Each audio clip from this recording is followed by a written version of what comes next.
Selamat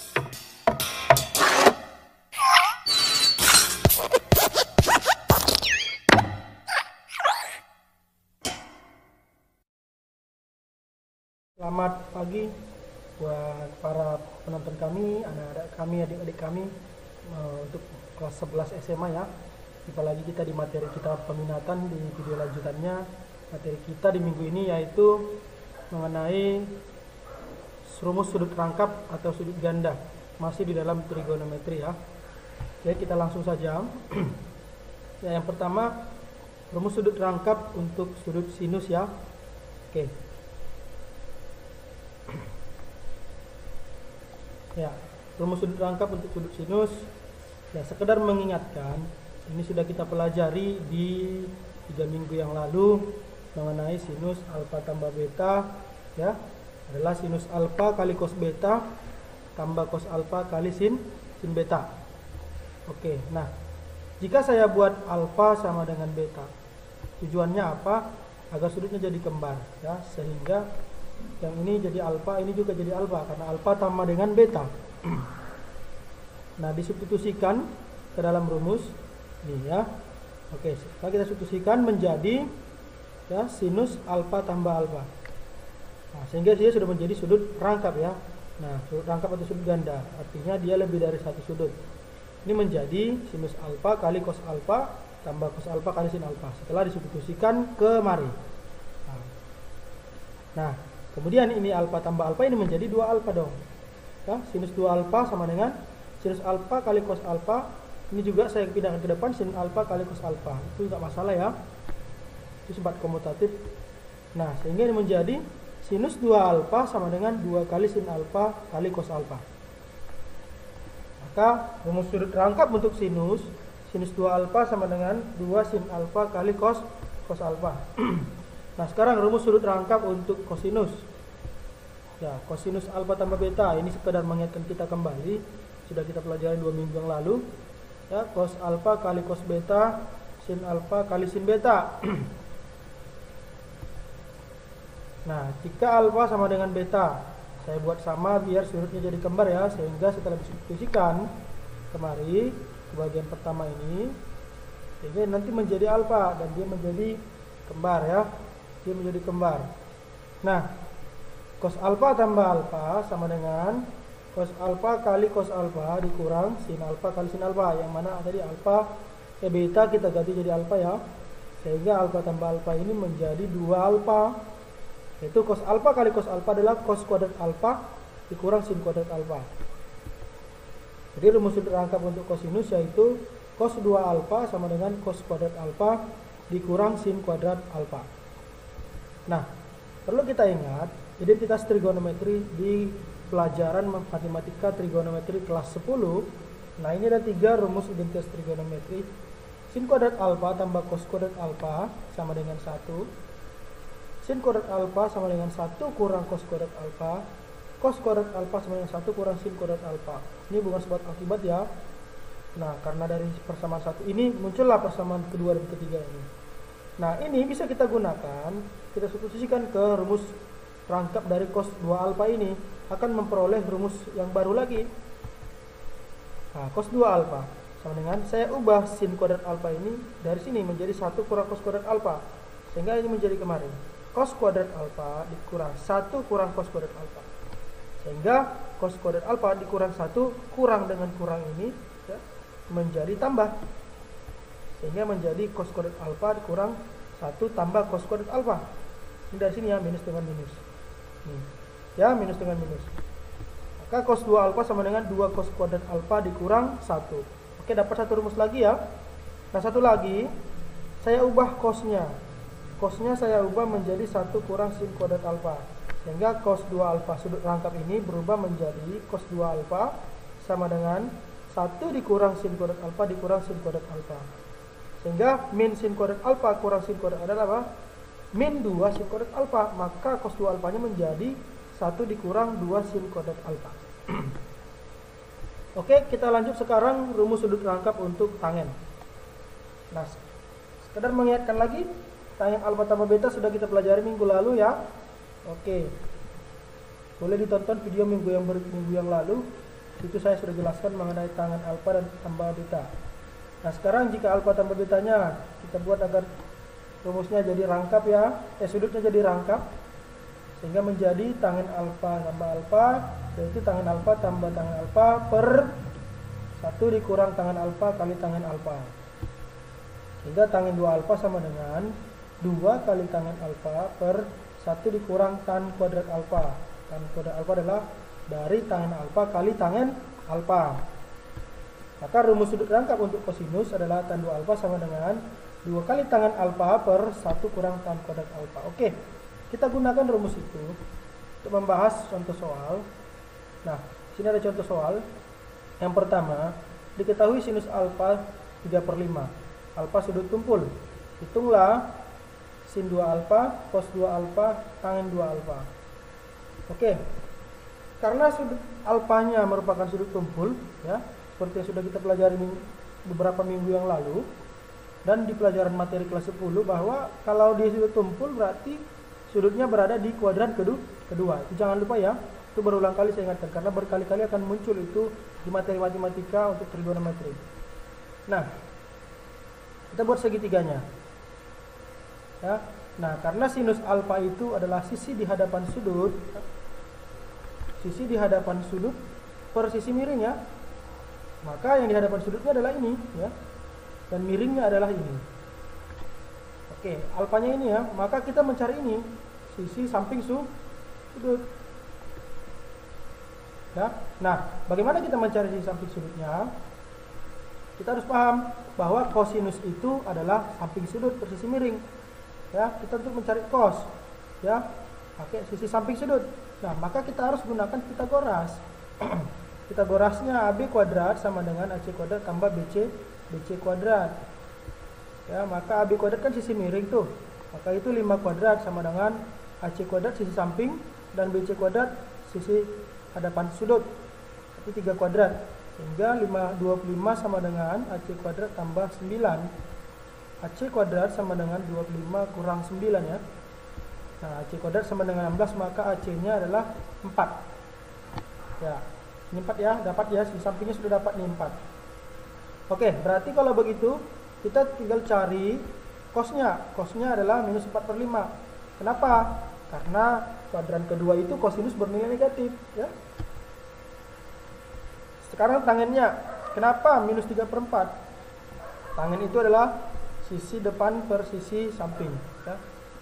Kenapa minus 3/4? Karena di tangen juga di kuadran kedua bernilai negatif.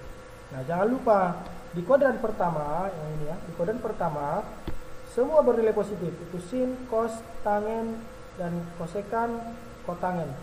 Sekan itu semua bernilai positif. Nah, di kuadran kedua hanya sin yang bernilai positif ya, sin dan kebalikannya. Apa kebalikan dari sin kemarin? Sin kebalikannya adalah kosekan. Berarti di kuadran kedua itu hanya sin dan kosekan lah yang bernilai positif. Oke, kita lanjut. Nah, sin 2 alfa sama dengan 2 kali sin alfa kali cos alfa. Nah, sudah dapat kita sin 2 alfanya. Sin alfanya. Sin alfa kan 3/5. Ya, kemudian cos alfanya minus 4/5. Ya, tinggal kita kali sama dengan ya, 2 kali 3 6 kali minus 4 minus 24/5. Oke, sekarang cos 2 alfanya. Cos kuadrat alfa dikurang sin kuadrat alfa. Cosnya tadi sudah dapat kita minus 4/5. Jadi minus 4/5 kuadrat. Sin kuadrat alfanya dapat kita sin 3/5, 3/5 kuadrat. Maka 16/25 dikurang 9/25 sama dengan 7/25. Maka tangen 2 alfa, ya tinggal kita substitusi aja. Tangen alfa sudah dapat tadi kita minus 3/4. 1 dikurang minus 3/4 kuadrat. Maka 2 kali minus 3/4 adalah minus 6/4. 1 dikurang 9/16. Minus 3/2 per 16/16 dikurang 9/16. Maka minus 3/2 per 7/16. Maka ini tinggal kita balikkan aja di minus 3/2 kali 16/7. Maka diperolehlah minus 24/7. Oke, paham ya? Oke, itu contoh yang kedua. Suatu bola ditembakkan dengan alat penembak bola dengan kecepatan awal ya V0 10 meter per sekon dengan sudut penembakannya 60 derajat ya. Berapa jauhkah jarak jatuhnya peluru dari tempat penembakan jika gravitasi G sama dengan 10 meter per sekon kuadrat, dan jika jarak jatuhnya suatu benda yang dilemparkan dari suatu tempat pelemparan dinyatakan dengan S itu jarak ya, V0 kuadrat dikali sin 2 alfa per gravitasi. Nah, di sini kita dapatkan bahwa ada penerapan daripada sudut rangkap ini di bentuk soal fisika seperti ini. Inilah sudut alfa, ini sudut rangkapnya ya. Nih yang saya lingkari nih. Nah, ini dia. Nah, jadi kita mulai, tinggal kita substitusikan aja ke dalam rumus ini bahwa karena yang diminta adalah jarak jatuhnya ya. Ini jarak. Oke, jika jarak jatuhnya suatu benda dilemparkan dari suatu tempat pelemparan dinyatakan dengan ini. Berapa jauhkah jarak jatuhnya? Oke, jaraknya ini ya, ada ini jarak. Jarak jatuhnya adalah S ya. Kebetulan ini adalah rumus jarak jatuhnya ya. Maka S sama dengan V0 kuadrat. V0 kuadrat itu ini 10 meter per sekon kuadrat ya. 10 meter per sekon kuadrat. Sin 2 alfanya kita jabarkan ya. Sin 2 alfa ini kita jabarkan menjadi ini 2 sin alfa kali cos alfa. Oke, per gravitasi dia 10 meter per sekon. Oke, nah sekarang 100 ya, 10 meter per sekon kuadrat itu 100. 10 kuadrat itu 100. 2 kali sin sudutnya tadi ini 60 derajat. 60 derajat ya. 60 derajat kali cos 60 per 10. Sehingga 100 mati, 10 mati ya. Tinggallah di sini nanti 10. Sehingga 10 dikali sin 60 itu kan setengah akar 3. Cos 60 itu setengah ya. Nanti 10 dikali 2 kali setengah akar 3. Ini adalah sin 60 ya. Ini adalah cos 60. Maka hasilnya adalah 5 akar 3 meter. Ini sekitar 8,5 8,3 meter ini. Maka jarak jatuhnya peluru dari tempat penembakan adalah 5 akar 3 meter ya. Sederhana ya. Kita hanya mengambil penerapannya saja pada contoh yang kedua ini. Oke, kita masuk contoh yang ketiga. Tentukan nilai trigonometri dari ini. 2 sin 22,5 derajat kali cos 22,5 derajat. B 2 cos kuadrat 15 derajat kurang 1. Oke, ingat bahwa bentuk yang nomor 1 ini adalah mirip bentuk ini. 2 sin alfa cos alfa sama dengan sin 2 alfa. Maka ini bisa kita buat seperti itu. Menjadi 2 sin 22,5 derajat cos 22,5 derajat menjadi sin 2 kali 22,5 derajat. Sehingga itu menjadi sin 45 derajat. Nah, itu sin 45 adalah setengah akar 2. Ya udah selesai. Maka jawabannya adalah ini. Kita masuk B. Nah, lihat bentuknya. Bentuk 2 cos kuadrat 15 derajat kurang 1 itu bentuk seperti ini. 2 cos kuadrat kurang 1 sama dengan cos 2 alfa. Jadi kita sudah jabarkan ini ya dari rumus cos 2 alfa. Sehingga itu menjadi 2 cos kuadrat 15 derajat kurang 1 sama dengan cos 2 kali 15 derajat. Berarti 2 kali 15 adalah 30. Berarti cos 30 adalah setengah akar 3. Selesai. Sederhana kan? Kita hanya mengubah saja. Oke. Kita masuk contoh yang terakhir ya. Tentukan himpunan penyelesaian dari sistem persamaan cos 2x tambah 7 kali sin x tambah 3 sama dengan 0. Untuk x itu kurang dari 360 derajat, lebih dari 0 sama dengan 360 derajat, lebih dari sama dengan 0 derajat. Oke, berarti kita masuk ke persamaan trigonometri. Ini adalah persamaan trigonometri. Ya, ini persamaan trigonometri. Ingat, kita sudah bahas persamaan trigonometri di 1 bulan yang lalu di video-video kita yang sebelumnya sudah saya bahas. Nah, di sini kita temukan ada cos 2x. Nah, cos 2x ini adalah sudut rangkap. Maka karena ini bentuk sudut rangkap, ini kita ubah. Ya, kita ubah biar bentuk sin. Sehingga cos kuadrat x kurang sin kuadrat x tadi sudut rangkap tambah 7 kali sin x tambah 3 sama dengan 0. Oke. Nah, sekarang kita ubah ini cos kuadrat x kita ubah menjadi 1 kurang sin kuadrat x ya. Sehingga menjadi 1 kurang 2 sin kuadrat x tambah 7 kali sin x tambah 3. Nah, sekarang saya pindahkan min satunya. Saya pindahkan kemari, 1 tambah 3 menjadi 4. ya dari sini ya, 1 ditambah 3 4. Kemudian saya kali minus menjadi 2 sin kuadrat X dikurang 7 kali sin X kurang 4. Sampai di sini saya faktorkan. Setelah difaktorkan hasilnya menjadi 2 kali sin X tambah 1 sin X kurang 4 ya. 1 kali minus 4 itu minus 4 ya, dikali minus 4. Nah, kita kalikan ujung, 2 kali minus 4 itu minus 8. Kemudian 1 kali 1 itu 1, berarti minus 8 tambah 1 adalah minus 7. Pasti hasilnya pas ya. Nah, sekarang 2 sin X tambah 1 sama dengan 0, sin X kurang 4 sama dengan 0. Maka dari sini ya, sin X sama dengan min setengah, dari sini sin X sama dengan 4. Oke. Nah, di sini sin X sama dengan 4 tidak memenuhi. Ini tidak memenuhi. Kenapa? Karena tidak ada nilai sinus yang sama dengan 4. Tidak ada. Yang ada sinus min setengah ada ya. Dimana sin min setengah itu adalah sin min setengah itu sama dengan sin 210. Maka dari sini ini merupakan persamaan trigonometri untuk sin.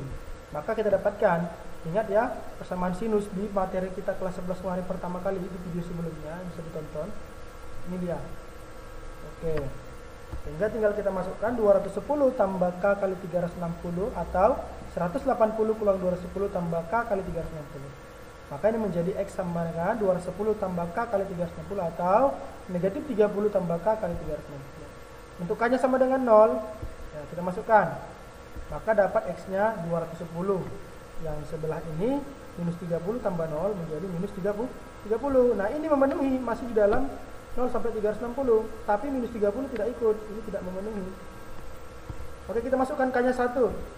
Dapat X-nya 570. Ini tidak lagi memenuhi. Ya. Ini memenuhi, masih dalam 0 sampai 360. Kalau K-nya sama dengan 2, oh tidak lagi memenuhi, sudah lewat, sudah 930 dan 690 ikut lagi. Maka himpunan penyelesaiannya adalah 210 dan 330. Oke? Ya, sekianlah video kita, materi kita di pertemuan kali ini. Ya, silakan dipahami dan dipelajari. Sampai jumpa kita di pertemuan berikutnya, di video yang berikutnya. Selamat pagi, salam sehat buat kita ya. Nah, untuk tugas-tugas atau soal latihan dapat dilihat di slide terakhir ya. Nanti setelahnya akan saya munculkan soal latihan di rumah dan dikumpulkan minggu depan ya.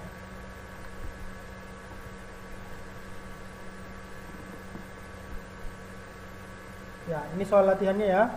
Ini soal latihan nomor 1, ini nomor 2 ya. Ini nomor 3, ini nomor 4, ini nomor 5 ya, ini nomor 6.